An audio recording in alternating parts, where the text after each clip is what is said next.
Hello, everyone, and welcome to another episode of Adoctorsjourney, navigating life and medicine with coaching and healthcare innovation. Today, we're going to have an amazing guest to my podcast. I'm very grateful to her to spend some time with me. I recently met her at the Innovator MD World Conference. This is an event organized with Dr. Uli Chetipalli, who I have worked before, and we have an online course together to help physicians get involved into digital health space. So today I'm going to have Dr. Swarna Balasubramaniam, who is a colorectal surgeon, is the CEO and founder of Noleus Technologies, and she's going to share part of her path and her journey. Swarna, welcome to the podcast. Miguel, thank you so much. You have a fantastic voice. I think you were meant to do this. Thank you. Tell me a little bit about your Where you'd like journey. to Where did start. you get started? You know, a lot of physicians, life is in the transition, and we talk a lot about pivoting moments in the life and the journey of a physician entrepreneur. And I think that's one of the realizations we need to have, that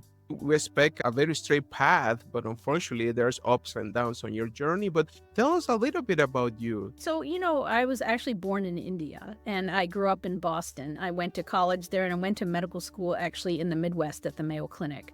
So I've gone a lot of places and I did my surgical training there. And then I went to Los Angeles. I worked as a general surgeon and then did a fellowship in colon and rectal surgery. And nowhere along the line did I think I'd be an entrepreneur. I actually, planned to go to graduate school in chemistry. Everyone in my family are engineer or scientists. And then when I was a third year in college, I did an internship in a chemistry lab at the National Cancer Institute.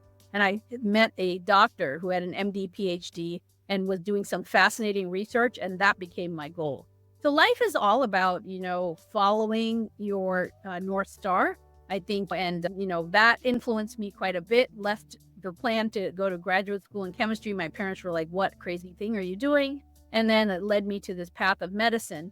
And, like I said, I never really thought I'd be an entrepreneur. And then what happened was that, I always have a curious mind. I think because I did a lot of research. I mean, I was the kind of kid who was always winning these science fairs and stuff as a kid. I'm old enough that it wasn't such a big deal back then. But so then what happened was that I always asked the question, why? And so along the way, when I was practicing, I saw this problem of postoperative ileus, which really had no solution. And I saw a solution in the form of some side effect from another device. And I said, well, why aren't we bringing this to all our patients, not just these patients with these wounds? And that why led me to form this company. And so I think, one of the things physicians always ask me is, how did you get where you are? And a lot of people are, like you said, are in transition and really want to leave medicine because of so many difficult changes the profession has undergone thanks to overregulation and burdensome administrative rules and such. And I will say that I think the most important thing when you do entrepreneurship, or maybe anything even, is to run towards something, not to run away from something. And I think that is a big portion of why I am where I am. I've always run to something rather than running away from something. And I think that's important because if you run to something, no matter what the end result, you'll have enjoyed the journey. And if you run away from something, then it becomes harder to put up with the journey, I would say. And I think that is one lesson I've learned over the years. You got to enjoy the journey while you're at it. And you better make sure that a little bit fun, because otherwise it's really tough to put up with all the uncertainty. Being an entrepreneur is really, I would say, very different than being a clinician, but also no easier than being a clinician. I would say that there's not that everyday surety of you did something great today and helped someone or saved a life. It's definitely more long-term. And also there's this, the equation isn't there. You do something, you help someone, you get reimbursed in little bits and pieces. It's more it's making a big risky bet on yourself and on your idea. And then that's something I think that takes some adjusting. And I'm not even sure that most physicians are capable of that, because basically it's a very, very different mindset than being a clinician, for sure, definitely. Yeah, it's so much to unpack to what you just said. And let's start with the why, because I truly believe that having a strong why is going to become like this even compass that will guide you through the challenge once you know to the core that this is really what you want to do. But it takes a lot of time in reflections. In coaching, we have this Mhm. exercise. We call it the 5 whys. When you're entertaining a change, you're going to go to the 5 whys. And if you cannot answer those 5 whys, it means that most likely this is not for you yet. And I was recently coaching this entrepreneur that is currently in big pharma. He's really actually doing really well financially. He's in an executive position, but he was entertaining going to medical school. And it's interesting that he was going to go to, I want to be a doctor, right? So, and we started doing this exercise. And I remember he didn't pass even the third one. He's very content with his position, what he's doing. But he has this ideal, right? That he wants to be a doctor just because, right? But we went through this why. And when you don't have a strong why, you might want to think careful about what you want to do next. The second thing that I want to say, I love the idea of having this end goal in mind, and you kind of reverse engineer of what you want to do, what's the path you need to follow, understanding that this is not a straight line for sure. But on the flip side, I do agree, actually, at the Adoctorsjourney, we talk a lot about it's not just about destination, it's about enjoying the journey. And you really need to like what you want to do. But I was to the core, what you just said is about that having that idea of curiosity, right? That open mind, that idea of that itch that you want to do something. Tell me about that. It seems to me that sometimes I have physicians asking me, is this a trait that I need to be born? Like there's all these questions, right? Entrepreneurship. Is this a trait that you were born with? Or this is something you can learn and develop? What are your thoughts on that one? That's a really, really great question. And I will say that I was kind of, I think all kids ask questions why, right? That's where you are when you're about 3 to 4 years old. Why? I will say that some people ask more than others. And so, I was one of those kids. My father used to complain. I would ask perpetual numbers of questions. And some people are very curious and some people are content. And there is some personality associated with that. I think definitely. I think I think to some extent, if you're not curious, it's going to be difficult to be an entrepreneur and be an innovator. Entrepreneur means a lot of different things. So I would say that being an innovator where I actually invented a device is different than being an entrepreneur like opening a business. So you can call yourself an entrepreneur if you open a business and do something. I think a lot of physicians could do entrepreneurship and do something different. But I would say that very few people, if you don't have curiosity, it's going to be difficult to be an innovator because you have to think a little bit outside the box. And I'm not sure if that's something you can develop or you're just innately curious, because some people are very content. Even in my own family, there are people who are incredibly content and they really don't even understand, the way I think. And so I do think that is something that is a little bit different about people who actually are inventors. And so I will say that, I think it's not for everyone, but that doesn't mean that you can't be an entrepreneur and go do something that's different. So I think I would separate those two words. And so I think the curiosity part, I'm not sure can be taught, but I think the entrepreneurship part definitely can be taught. And so you can be an entrepreneur by joining a pharma or med device or any other kind of company and contributing, but not necessarily being an innovator. So I want to make that distinction because I do think that innovation is a little bit different and maybe not for everyone. So I think it would be foolish to tell everyone, oh, you can suddenly be an innovator, because if that's not your mindset, you're not going to get there. Absolutely. Right? So now that made me lead to the following question, because I was just reflecting of so many physicians, and we try to kind of share the fact that having physician input on any healthcare company that is just getting started is necessary if they are kind of situated within the landscape of healthcare. But on the flip side, I was just wondering, at what time while you were practicing colorectal surgery, you identified this problem, right? And then you feel the need to fix it. But at what time did you have, like, some people has this like eureka moment, right? When they feel, okay, this is what I want to do. I really want to pivot. Yeah. Or how this went for you. Yeah. So I think that's a little bit of a misconception when you have this. People always think inventors have a eureka moment. And I don't think it's ever quite that distinct. It's a eureka moment. I think there are always these little moments where suddenly things make sense. And that can happen even if you're not inventing something. Like if you're trying to learn calculus or math, or sometimes you learn a language and suddenly it starts to make sense because all the pieces come together. So I think those moments happen. But as far as a eureka moment, I think that's kind of a myth a little bit. I think what happens is you have deep expertise in an area. Obviously, I have deep expertise in the clinical problem of ileus. You have a certain amount of expertise in the technology, and then you marry the two, and then you think you have an insight, but then you have to test that out by looking at the data. You have to look and see what other people's opinions are, see if it's a problem worth solving from a business aspect. So there's a lot of different pieces that go into whether something is worth pursuing or not. So I don't know that there is, quote, an eureka moment, so to speak. I think that's a little bit of a fake out, to be honest with you.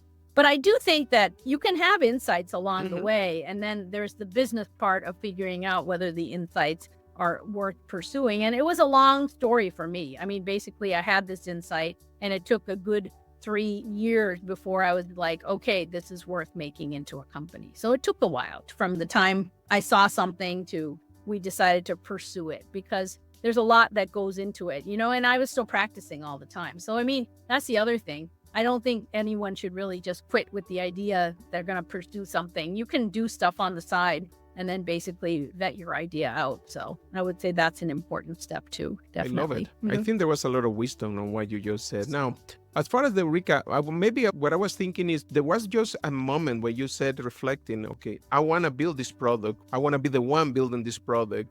And that might put me at risk of even giving up my clinical medicine to 100% get into Right. this entrepreneurship. Yes. And that's the moment where I want to... I don't... I'm not sure I think of that as a eureka moment. I think that is one of those, you draw the chart moment. And basically what happens is that, I left my clinical practice to pursue this after I was convinced it was worth pursuing. And I actually looked for someone else to pursue it so I could keep practicing.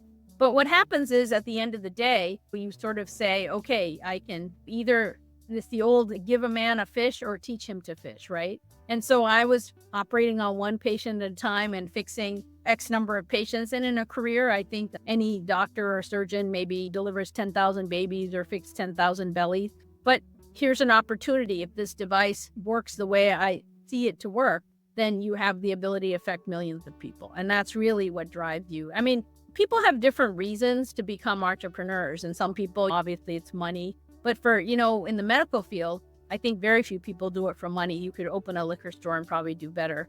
But ultimately, at the end of the day, I think impact is really what drives all of us in medicine and drives us in the medicine adjacent fields as well. And so that's really my why as to what made me leave my practice to pursue this, right? The opportunity for that impact. This is amazing. Now, let's talk about the challenges, because we were just chatting about the fact that, entrepreneurship is hard. It's not easy. It's not just about people think that they're going, because oftentimes I see physicians coming from a place of burnout and even desperation. And I think that this is the route I'm going to get the exit line from my burnout.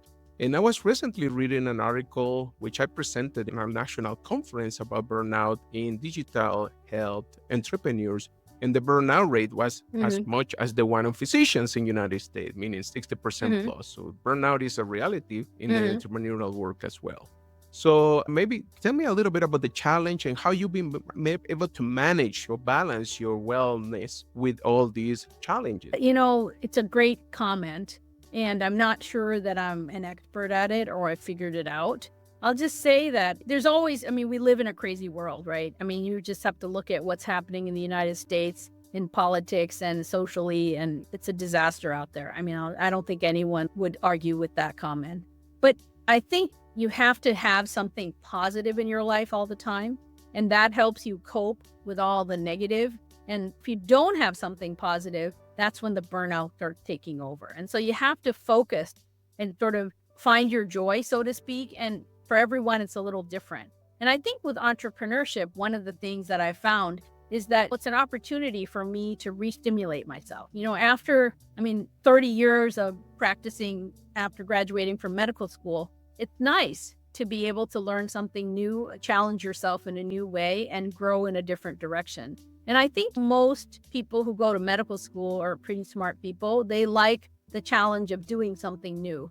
And I think entrepreneurship does provide me with that. And I think that stimulation alone is very, very exciting, but it is tough. And I think you have to be ready to undertake that sort of challenge and that stimulation. And if you're already burned out, that's not the right time to do it. But I think, working on the burnout before you decide to leave is a good idea too. And whatever that takes, whether that focus, putting something positive in your life. A lot of people think, oh, I just do less work and it'll solve the burnout. And I don't think that's really the answer. I think the answer might be less work, but substituting it with something that brings you some joy is probably the better answer. And it's usually not like partying or drinking alcohol. It's something that's meaningful. People have lost meaning in the practice of medicine because you're no longer, there's the patient-physician relationship has been completely disrupted. And so you need something to replace that meaning. And I think that really helps burnout the most. And I did for myself when I was in practice, finding other ways to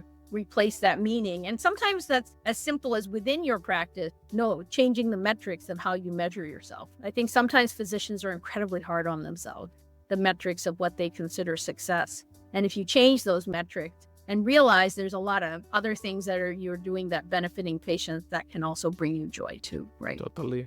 Just made me recall, Viktor Frankl. Viktor Frankl mentioned there is an existential vacuum, lack of purpose nowadays. That's right. And I 100% agree with that. And sometimes when you have your big why, your purpose, you're driven by it, and it can reignite your passion and your career and your profession. And maybe that's something that some physician needs to reflect upon, what is going to be the path that will lead you to that moment where you feel that reignite. There's a lot of challenge though among healthcare. And one of the things that I sometimes feel like people don't understand is that there are opportunities out there though. Sometimes we live in this silo, in this macro world, so to speak, right? And we feel that there's nothing else out there. And I think that getting the opportunity to connect with other people, hear other people's story, at least to have an idea, not quite necessarily a path to follow, but yet maybe an inspiration that can lead you to your own insights and ideas of what you want to do with your life and your journey. So tell me a little bit about that part. I want to learn about how you get to the point of creating this product. How is the process? How long it takes? People might be interested in knowing how many years, how many months, how long it takes to do it. Oh, yeah. Well, I think everyone's journey is different, but I think basically when I had the idea to when I decided to follow it as a company was a good probably 4 years of, vetting it and deciding, understanding how to develop a business plan. There's lots of little steps along the way. And then basically since the time the company was formed and then I left practice was another 2 years.